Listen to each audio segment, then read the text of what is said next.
Hey everyone, good morning. Happy Friday. I have a few items to pass on at the top, and then I'd be happy to dive in and take your questions. So yesterday, as you're aware, the department announced the release of the 2022 strategic reviews of the National Defense Strategy, Nuclear Posture Review, and Missile Defense Review. For the first time in its history, the department conducted all major strategic reviews in an integrated way aligned with the national security strategy. The 2022 NDS sets the department's strategic direction and priorities for the joint force, identifying how the military will meet growing threats to U.S. national security interests and to a stable and open international system. Also on that note, today the department is releasing the fiscal year's 2022-2026 Strategic Management Plan as required by the Government Performance and Results Modernization Act of 2010. The SMP articulates the Secretary of Defense's strategic priorities consistent with the NDS, with an emphasis on priorities focused on building enduring advantages. The SMP provides a management framework for describing general and long-term goals, actions the department will take to realize those goals, and how the department will address challenges and risks that may hinder achieving results. And it focuses on strengthening the business and management capabilities necessary to implement the NDS. This will be available, the SMP will be available on defense.gov later today. Turning to other news, today the department is announcing the authorization of the 24th presidential drawdown of security assistance valued at up to $275 million to meet Ukraine's critical security and defense needs. This authorization is again our 24th drawdown of equipment from DoD inventories for Ukraine since August 2021.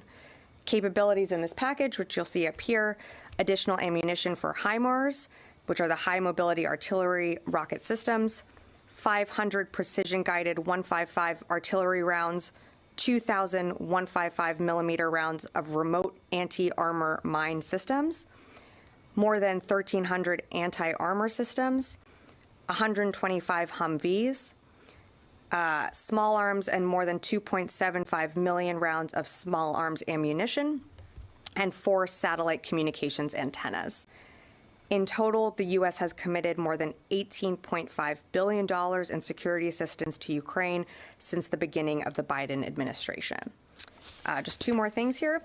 I'd also like to announce that the change of responsibility ceremony and the retirement of United States Space Force's first Chief of Space Operations, General John W.J. Raymond, Secretary of the Air Force Frank Kendall will officiate the change of command responsibility ceremony, where General Raymond will relinquish command to Lieutenant General B. Chance Saltzman, Deputy Chief of Space Operations for Operations Cyber and Nuclear USSF at 10:30 a.m. at Joint Base Andrews, Hangar 3.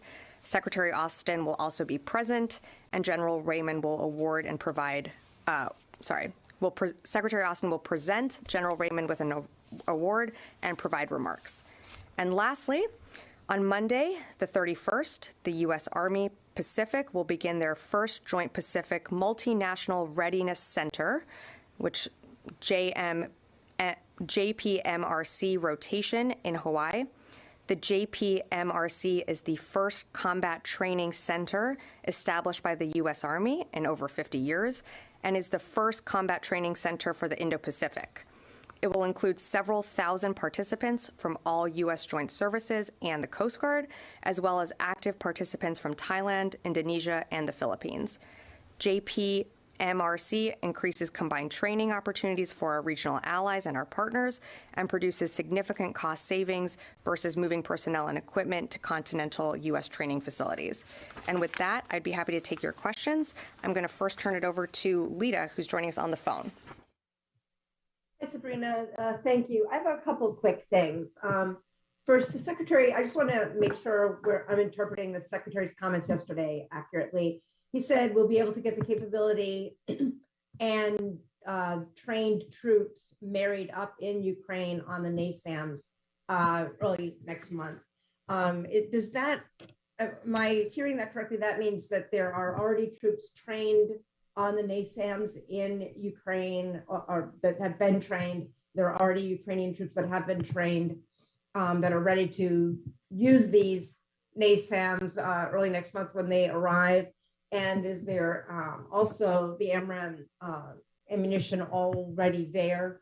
And then just secondly, very quickly also, can you say whether or not there are thousands or tens of thousands of Russian troops that have come into Ukraine, that the new troops that have just been brought in as conscripts? The Russians have said 82,000 are in, and defense officials have been saying they've only seen small numbers.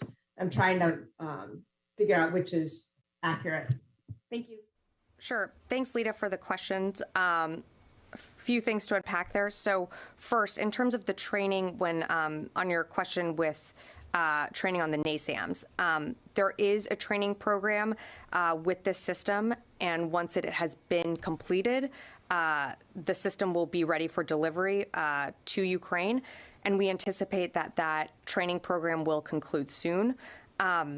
For operational security, I'm not going to be able to provide more details on that, but for when the NASAMS are delivered in country, I would refer you to our Ukrainian partners to make that announcement. And on your second question on the troop numbers that has been reported of Russian troops coming into Ukraine, I've seen the open source reporting. I have nothing more to add at this time. It's something that we continue to monitor and assess the situation on the ground, but I have nothing to add to those reports at this time. I'm going to turn it over to the room. Yeah, go ahead. Thanks so much, Sabrina. I have two questions for you. Sure. The first one is, the Nuclear Posture Review notes that as directed by the fiscal year 2022 NDAA, DoD will commission an independent review of the safety, security, and reliability of U.S. nuclear weapons, NC3, and integrated tactical warning and attack assessment systems. What's the status of that review? Has it kicked off yet? And is there anything you can share about when it might be anticipated to be completed? Sure. So I don't have a status update or an actual date of to announce on when the review will be completed. I'd be happy to keep you updated on that. For more information on the NPR, that is available now. I think the Secretary laid out the strategy that's been put forward in the review, which is to continue to deter any country, any nation from using nuclear weapons, and of course reassuring our allies and partners that we continue to work with them if any deterrents were to fail. And then how concerned is Secretary Austin with the current state of NC3 specifically, and how modern NC3 systems are operating? I have not been able to have an opportunity to discuss that with him. I would happily take that question and get back to you. Thank you. Yeah, Rio. Thank you. One question on Japan. There are some reports that Japan is in talks with the United States to procure Tomahawk cruise missiles. Does the Pentagon support Japan's such procurement to help Japan to strengthen its self-defense capability?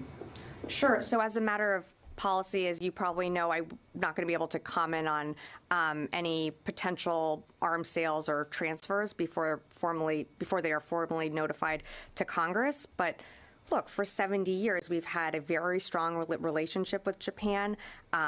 It's a relationship that has served as the cornerstone of peace and stability and freedom in the Indo-Pacific region. Continue to work with Japan when it comes to addressing our regional and global objectives, but for any other information when it comes to sales, I would refer you to the State Department. Yeah. Yes, Sylvie. Yes, thank you. To go back to the package, new package of Sure. aid to Ukraine, the 4 satellite communication antennas, Yeah. are they Starlink or another company, and how were they? Sure. No. Okay. So these are SATCOM antennas that are coming off of our shelves. These are not Starlink antennas. These, just to level set here, these SATCOM antennas are going to provide additional communications capabilities to the Ukrainians at a critical time, but are separate from what Starlink provides. Okay. And what about the RAM system? Is it something that they required? Again, these packages are worked out with our Ukrainian partners, and so this is something that certainly we have discussed with them, and they feel that will make an impact on the battlefield. Some of the equipment and systems that are mentioned are, having everyday impacts that we're seeing on the battlefield, and that's why we are providing more, for example, more ammunition when it comes to the HIMARS systems. And so these are something that we are seeing the Ukrainians employ successfully on the battlefield every day. I'm going to go back to the phones really quickly, and then I can come back into the room. Sang Min Lee, RFA. Yeah, thank you for taking my question. I have two questions about North Korea. Yesterday, North Korea launched another short-range ballistic missile. So I want to know if you have any comment on that. And second question is about the nuclear posture review was released yesterday regarding the North Korea. So that NPR mentioned that any nuclear attack by North Korea against United States or its ally and partner is unacceptable and will result in the end of the regime. And there is no scenario in which the Kim regime could employ nuclear weapon and survive. Can you elaborate on this part?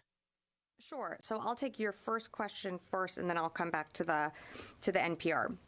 So we can confirm that North Korea did launch 2 ballistic missiles. Just to give you a little bit more detail, the launches were from the central part of the country.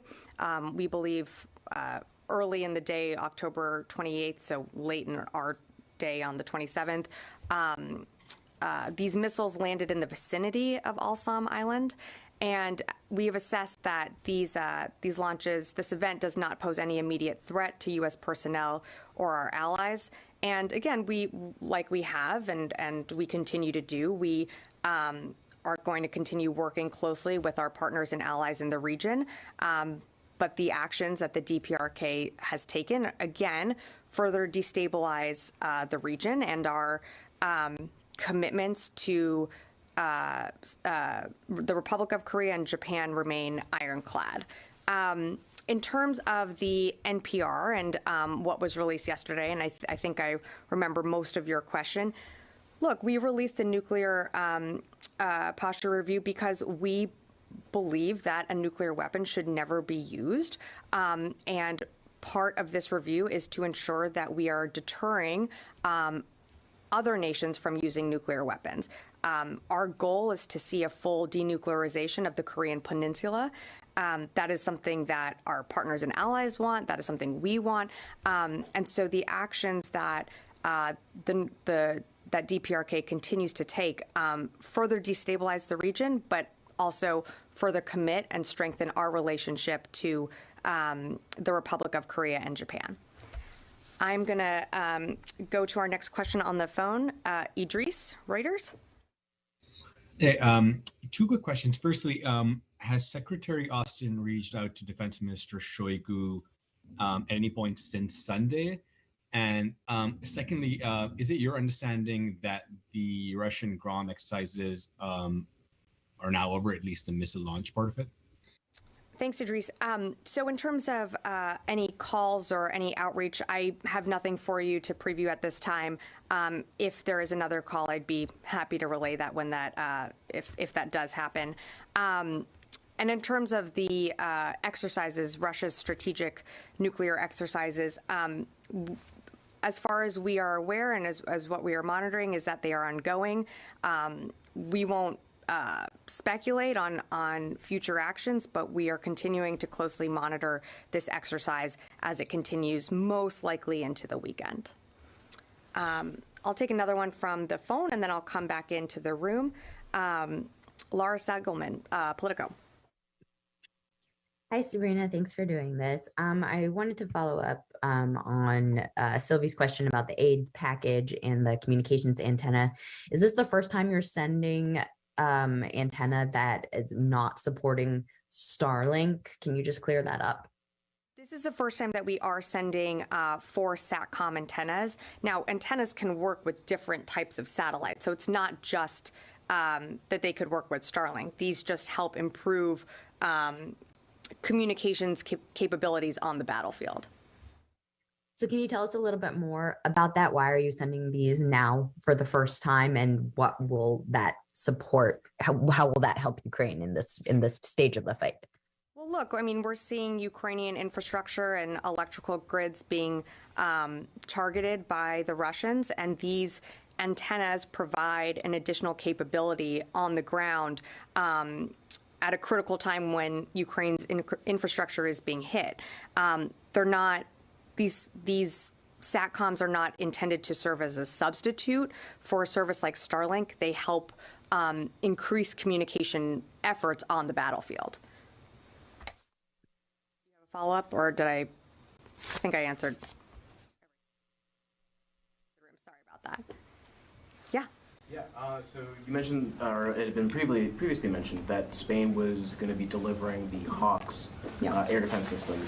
The U.S. obviously has plenty of those systems, and it was mentioned also that there's going to be training conducted on the systems. Is the U.S. supporting in that training, and is there any possibility on the U.S. In a future PDA, I guess, delivering those systems to Ukraine? Well, as you know, I wouldn't speculate on upcoming packages, nor would I get ahead of our the leadership on their decisions. But look, I mean, Spain is providing the Hawk air defense systems. I'm not going to comment on the training there, but you know, as you have seen from the beginning, we have provided air defense systems to the Ukrainians in some of our very first packages. We provided 1,400 Stingers at the very beginning. We've committed to providing 8 NASAMs. And as Sylvie had asked in one of her questions, 2 we anticipate will be there next month, and training should be concluding soon, so the Ukrainians will be able to operate those NASAM systems. But just to broaden it out, this is not just a U.S. effort. We have our partners and allies, like you mentioned, Spain, but Germany has committed also to providing an IRST system. And that's, you know, that is the point of these contact groups. It is to work with our partners and allies around the world to ensure Ukraine has what it needs on the battlefield day to day. And that's why we're extremely pleased that our partners and allies have been donating these systems to Ukraine. Ukraine is still being hit by missiles and drones. Would you appreciate if more partners and allies were able to commit more to them, to this effort? I mean, we are in constant contact with our partners and allies. You just saw this week, the Secretary spoke with his Canadian counterpart, and part of, I mean, and we're just coming off of the most recent Ukraine contact group. We are constantly working with our allies to see what else can be provided. But this is an open communication, open dialogue. We know that countries are doing what they can, and we're very grateful for it. Yeah. Anyone else in the room? Yeah. Yeah. Sorry I'm late. If somebody asks this question, I apologize. That's all right. As you know, New York State Supreme Court slammed or rejected New York City's mandate for the COVID-19. Does that have any implications here in the DOD? And is that going to cause a more examination of the DOD's COVID mandate? Is it still the policy now? It is still the policy now. We encourage all service members to get the vaccine.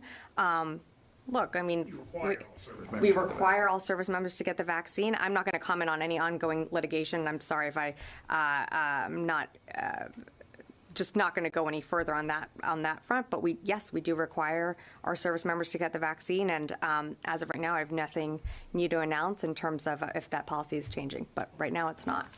I'll go back to the phone, and then I'll come into the room for any other additional questions. Jeff Selden, VOA. Thanks very much for doing this. 3 quick questions, hopefully. First, New York Times is reporting that Somalia is asking the U.S. to loosen restrictions on airstrikes against al-Shabaab. Can you talk at all about what the Pentagon's thinking is regarding this request, and also what the latest assessment is regarding how strong al-Shabaab remains or its capabilities in Somalia? Second, curious if there's any updates on what role the Wagner Group or other paramilitaries are playing right now in Russia's war in Ukraine, especially as more regular troops, according to Russia, are being sent to the front. And then finally, the Pentagon NSC has said repeatedly now that the U.S. is not seeing any signs that Putin or Russia have made a decision to use nuclear weapons or a dirty bomb, or that there have been any preparations for Russia to do that. If that's the case, what does the Pentagon think is the reason that Putin and other Russian officials keep making these empty threats? What is Russia trying to gain from this? Okay, thanks, Jeff. Appreciate the questions, and hopefully I will not forget any. I wrote your three down. In terms of what is Putin and Russia thinking, you would have to ask them. I can't speak to that. I can't get into the mind of what President Putin is thinking, but I will say that the rhetoric that is coming out of Russia, and not just from Vladimir Putin, but from others, is incredibly dangerous. It is destabilizing. It is not something that we would expect from a nuclear power, some of the language that is being used. And that is why we are certainly urging de-escalation when it comes to not just this language, but also just what we're seeing in Ukraine. I guess I'll work slightly backwards here. In terms of your question, I think it was on Wagner and movements within Ukraine. I've seen the open source reporting that you're referring to. I certainly don't have anything to add to that at this time, but if we do, I will let you know. And then on Somalia. So we will not speak to internal policy discussions. Our AFRICOM and this department here is continually evaluating the situation on the ground in Somalia. We work closely with our partners there on the ground on how we can both be effective at defeating al-Shabaab, and we're working to continuing having an open dialogue with them on how to improve operations.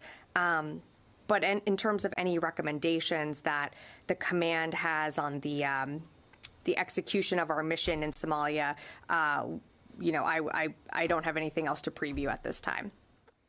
I will take another question from the phone, and then I will come back into the room. Roxana, Bloomberg. Hi. Thank you for doing this. Just a really quick question on the ammunition, the 155 millimeters. Are those Excalibur? Thanks for the question. I'm not going to have more to provide on that at this time. I just would direct you to what you should actually be getting hopefully a press release in your inbox. I know you can't see the slide on the board here, but I just have no other details to provide at this time. Thanks. Great. I'll take one more from the phone, then I'll come back in the room. Heather, USNI. Thanks so much. I was just wondering if in conversations with Ukraine about what the United States can provide, has there been any concern about the lack of maritime equipment? I noticed that when we've talked recently that there's been Caliber cruise missiles coming from ships, and I was just wondering if there's been any U.S. response to providing equipment to take down some of those ships or prevent some of those cruise missiles from hitting civilian targets. Thanks, Heather.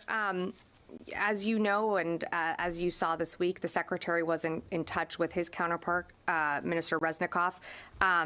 We are in constant contact with what Ukrainians need on the battlefield, as you can see from this package today. I don't have any further updates on any other capabilities that we're providing on the maritime front. Okay, I'll come back in the room. Yeah. I just have two questions on the package. Sure. For the 1,300 anti-armor systems, are those Javelins? Are those something else? Is there any... Yes, let me give you some more detail on that. So the anti-armor systems, they're shoulder-launched multi-purpose assault weapons and AT-4s. Okay. And then on the Starlink, you said it's not intended as the antennas are not intended as a substitute for Starlink. Right. Is there any connection between the recent uncertainty about Starlink and the provision of these antennas at this time? Is it kind of an augmentation in light of uncertainty related to Starlink, or is there no link there at all? No, there's not. This is something, we're seeing critical infrastructure in Ukraine being hit. And while the Ukrainians do have access to the Starlink capabilities, having additional SATCOM capabilities on the ground is certainly helpful for them.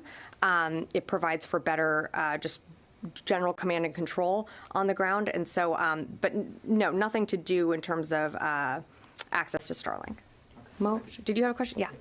I'll come back. So the governor of New York has mobilized the National Guard to help with asylum seekers who have been arriving to shelters in and around New York City. I was wondering if you could tell us if you had any more information about how many Guard have actually been requested, what they'll be doing, what shelters they've been placed at. And then additionally, have there been any additional requests put in this week or requested this week?